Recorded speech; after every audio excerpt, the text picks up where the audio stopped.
안녕하세요. 정환입니다. 이 시간에는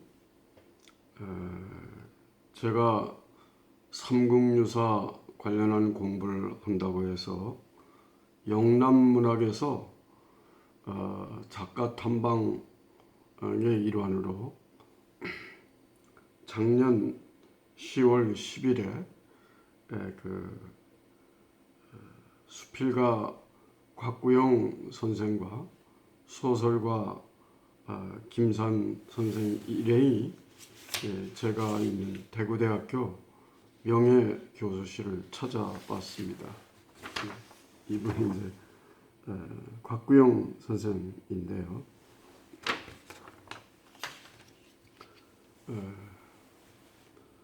그래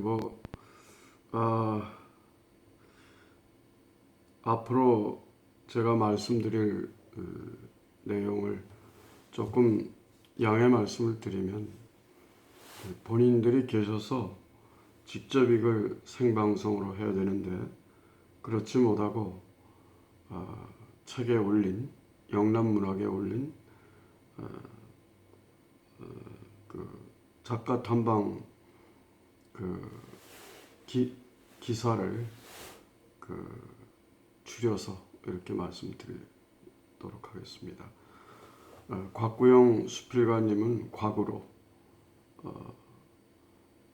김산 소설가님은 김으로, 저는 정으로 그렇게 약칭을 쓰도록 하겠습니다.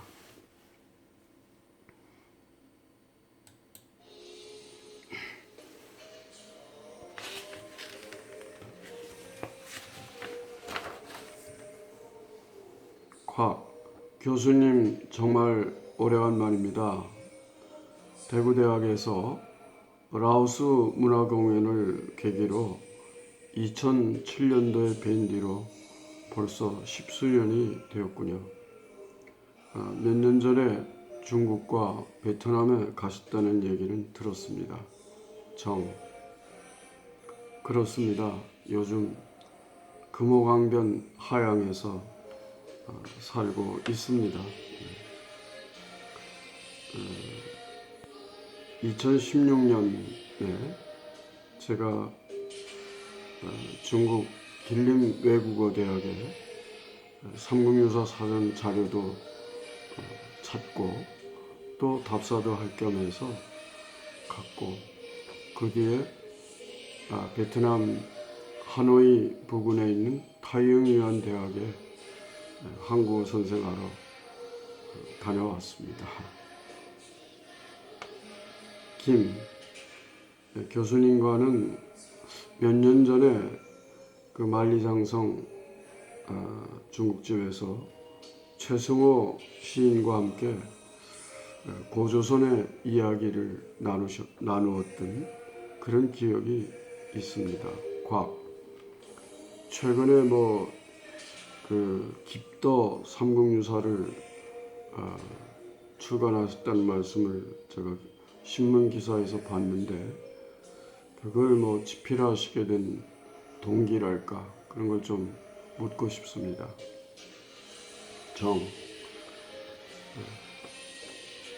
예, 맞습니다.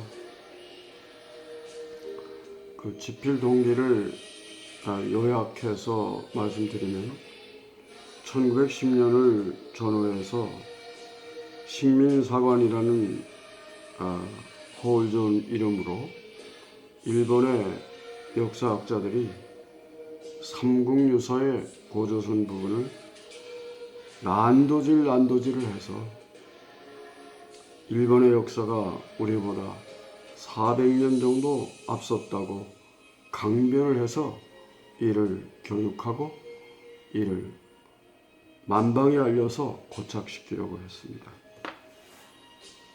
그런데 광복이 된 지금에도 이른바 주류 사학자라고 하는 우리 강단 사학자들 가운데는 고조선의 역사를 전해들의 그 주장과 마찬가지로 허구라고 하는 사람들이 있음에 대해서 매우 안타까운 실정입니다.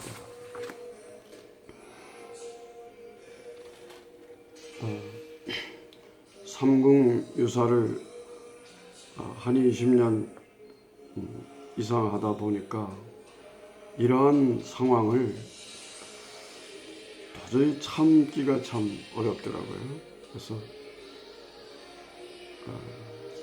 돌이켜보니까 일연선사 삼국유사 저술된 지가 80년 뒤인 공민왕 12년 1363년 당시 종일품 수문화 시중을 하시던 행암 이암 선생이 강화도 해운당에서 단군 세기를 저술하셨는데 거기에 단군의 47분 임금들이 올라 있었고요.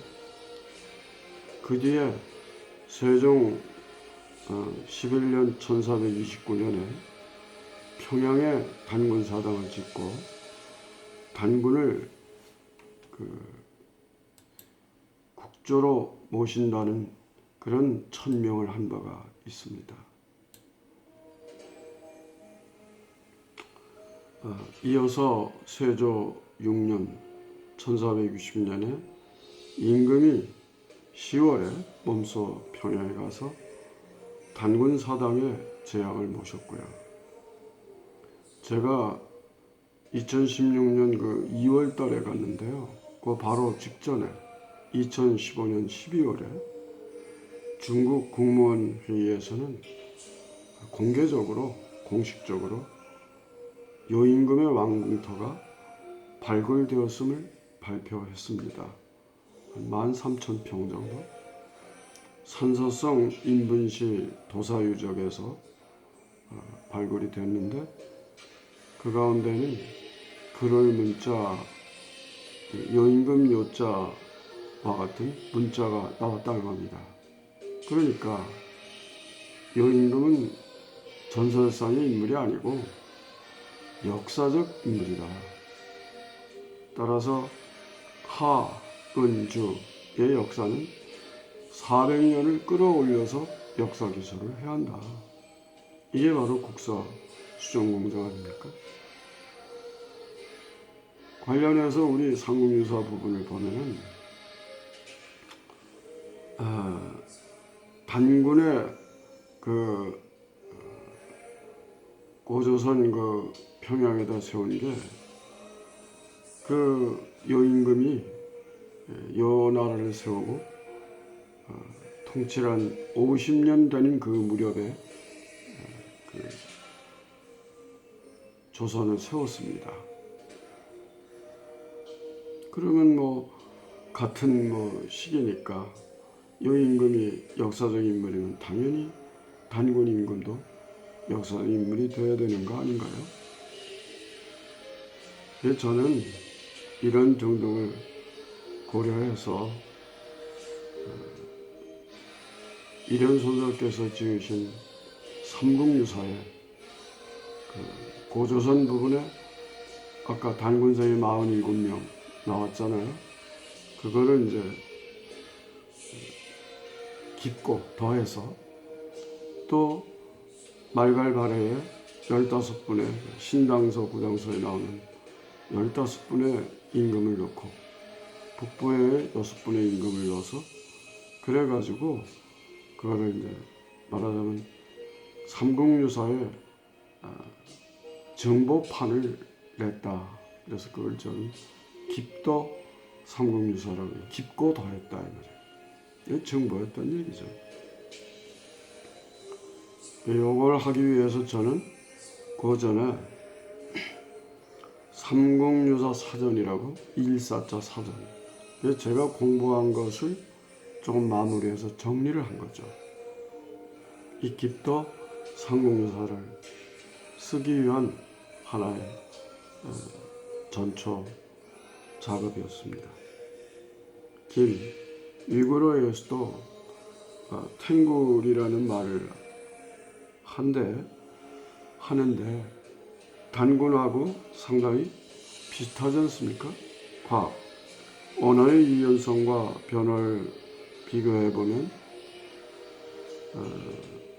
참 재미가 있습니다. 라오스에서도요, 창조주를 단군이라고 그래요. 참 너무 비슷하네요. 그죠?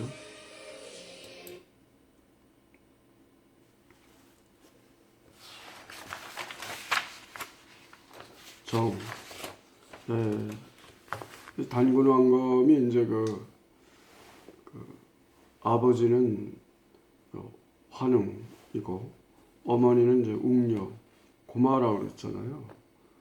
이 고마와 관련해서 우리말 고맙다가 바로 그 화두라고 생각을 했습니다. 이 고맙다의 그 낱말을 이렇게 분석해 보면, 형태 분석을 해보면, 고마, 이게 이제 그 뒤에 곰이 됐는데, 고뭉자죠. 전미사 비읍다가 붙어서 이렇게 결합된 말입니다. 그 뜻은 당신의 은혜가 어머니의 은혜, 조상신의 은혜, 나아가서 하느님의 은혜와 같다. 그런 것이죠. 제가 91년에 우리말의 상상력 맨 앞부분에 이러한 내용을 다뤘습니다. 언어는 문화를 반영한다는 관점에서요. 1993년 언론 3사 저녁 8시, 9시 뉴스 끝에 감사합니다라는 말을 이제 내려놓고 그 뒤로부터 고맙습니다라는 말을 쓴 겁니다. 그게 바로 이제 홍익인간 아닙니까? 조상 숭배고. 고마에서 소리가 줄어지면 곰이 됩니다. 충청도 공주는 고만나루, 지금도 고만나루라고 그래요. 이게 용비어천가에 나오는 말인데, 그 상류사를 보면은 백두산도 이게 일명 고뭉자, 귀신신자, 웅신산이라고 했거든요.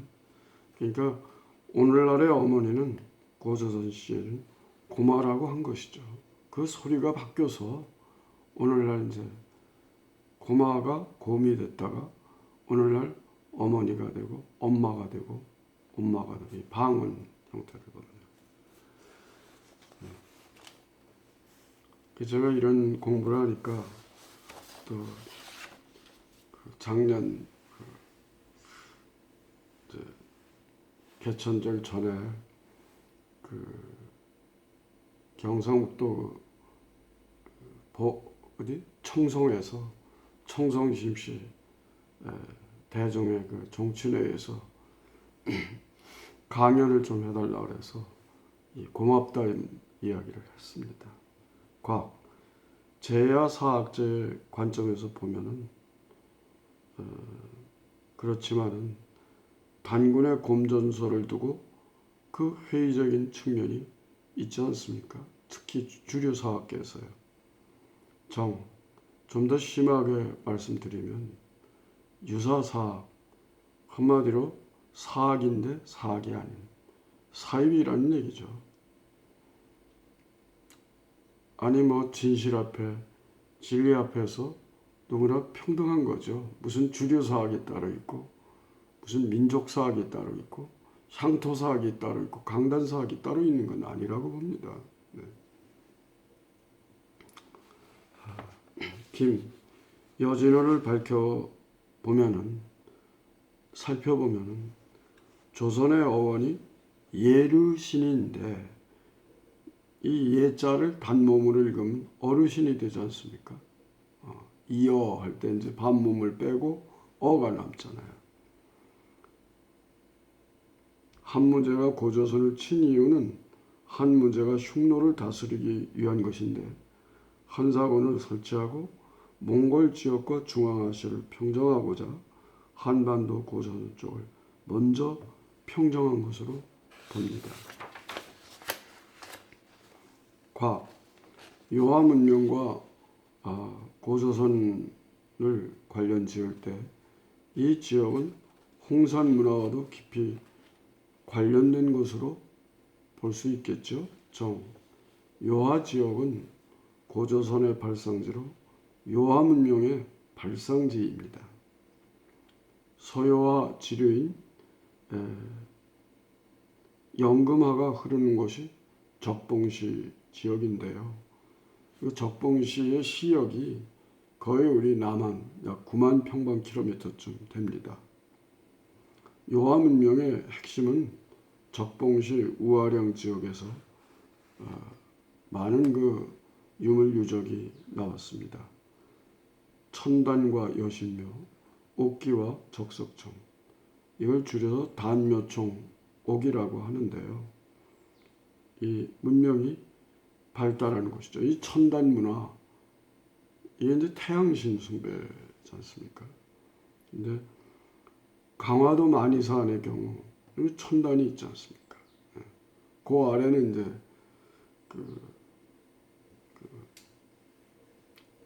지신을 모시는 것 단이 있어요. 천단 지단이 있는데,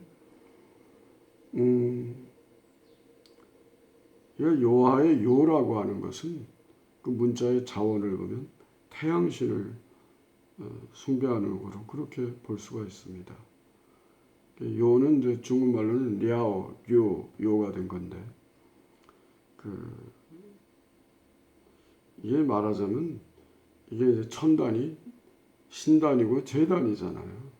이게 이제 우리로 말하면 이제 이게 만이산 아까 말씀드렸죠. 이게 고인돌 문화입니다. 고인돌이 이제 무덤도 되지만 그런 재단도 되거든요.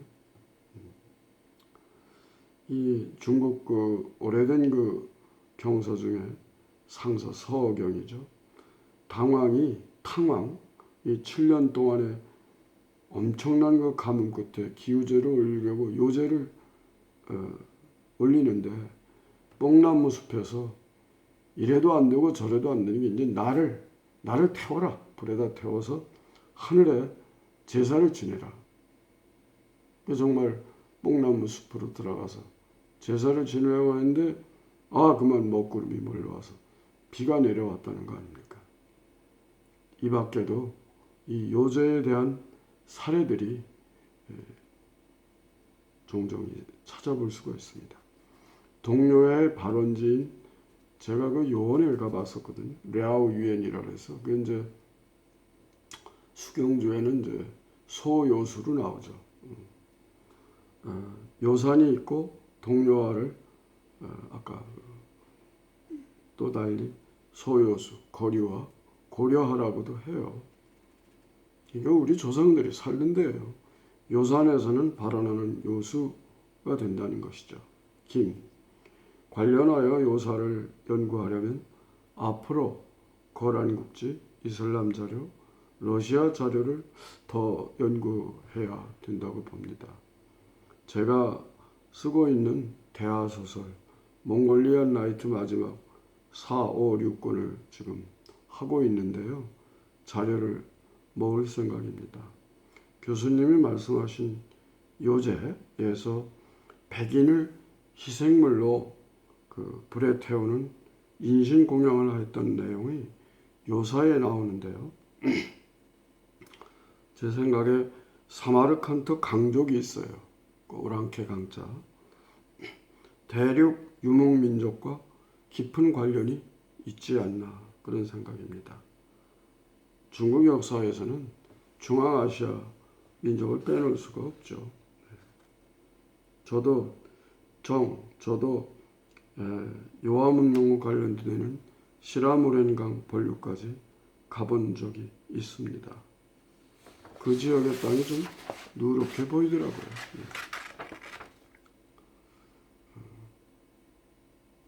하여튼 동료화의 원료인 그 랴오유안에 이르고 있는 동료화는 소요수라고도 하고 아까 말씀드린 구려화, 거려화라고도 해서 고구려를 고려라고도 하거든요. 굉장히 관련이 있죠. 또 그 요산에서 나오는데 요산은 장백산 지맥인 그 장령과 관계가 있습니다. 가보니까 눈이 하얗게 사서 할 수가 없더라고요. 과학. 오늘 교수님을 모시고 소중한 말씀을 나눴습니다. 귀한 시간 내주셔서 감사하고요. 이렇게 또 말씀 나누다 보니까 벌써 오후 2시가 지났네요. 못다한 이야기는 밥집에 가서 마저 했으면 좋겠습니다. 참 오랜만에 귀한 또 손님들이 오셨으니까 소찬이지만 오늘 점심은 제가 같이 했으면 좋을 것 같습니다.